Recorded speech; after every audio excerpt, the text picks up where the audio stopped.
한 주 동안 가장 뜨거웠던 과학 이슈를 정리해보는 사이언스 핫 이슈 시간입니다. 네, 이번 주에는 또 어떤 과학 소식들이 있었는지 설다혜 기자가 정리해드립니다.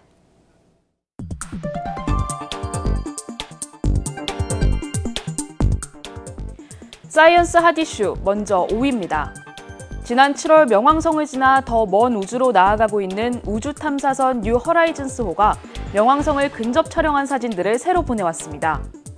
미 항공우주국 나사는 뉴 허라이즌스호가 새로 보내온 사진들을 공개했는데요.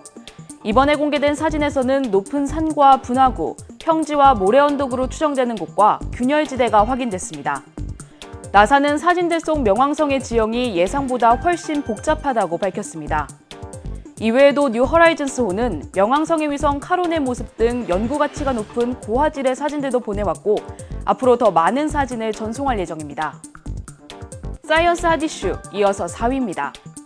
기억에 관여하는 칼슘이온을 빛으로 정교하게 조절해 기억력을 향상시키는 기술이 개발됐습니다.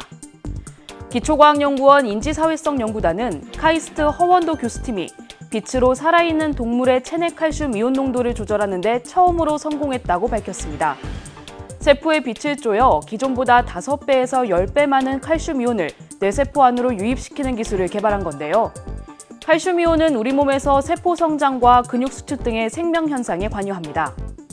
연구팀은 이 기술을 쥐의 뇌에 적용한 결과 늘어난 칼슘 이온에 의해 신경 전달이 활성화되면서 기억력이 2배 높아진 것을 확인했다며 이번 연구가 칼슘 이온의 이상으로 발생하는 치매나 파킨슨병 등 다양한 정신질환 치료에 도움이 될 것으로 기대된다고 밝혔습니다. 사이언스 핫 이슈 3위입니다. 고대 인류의 모습은 과연 어땠을까요? 남아프리카의 한 동굴에서 최고 300만 년 전에 살았을 것으로 추정되는 인류 조상의 화석이 발견됐습니다. 발굴팀은 이 인류가 살았던 정확한 연대는 아직 알 수 없지만 최소 250만에서 300만 년 전에 살았을 것으로 추정된다고 설명했는데요. 인류의 조상 오스트랄로피테쿠스 아파렌시스가 살았던 290만에서 380만 년 전과 비슷한 시기입니다. 동굴의 이름을 따 호모 나레디라고 이름 붙여진 이 화석은 뇌는 침팬지보다 조금 크고 어깨와 골반은 원시인과 비슷한 것으로 밝혀졌습니다. 하지만 풀어야 할 숙제도 남아 있습니다. 무려 1,500개가 넘는 뼈 조각 가운데 일부는 유인원의 뼈와 비슷하고 뼈 조각들이 좁고 컴컴한 동굴에서 한꺼번에 발견된 이유는 밝혀지지 않았기 때문입니다. 사이언스 핫 이슈 이어서 2위입니다. 지구온난화로 인해 북극의 빙하가 녹아내리고 있는데요. 최근 시베리아의 북극해 빙하 속에서 3만 년 된 바이러스가 발견됐습니다. 이 바이러스는 자이언트 바이러스로 불릴 만큼 크기도 크고 유전자도 500개나 되는 것으로 알려졌습니다. 하지만 아직 이 바이러스가 인간이나 동물에 전염될 가능성이 있는지는 아직 파악되지 않았습니다.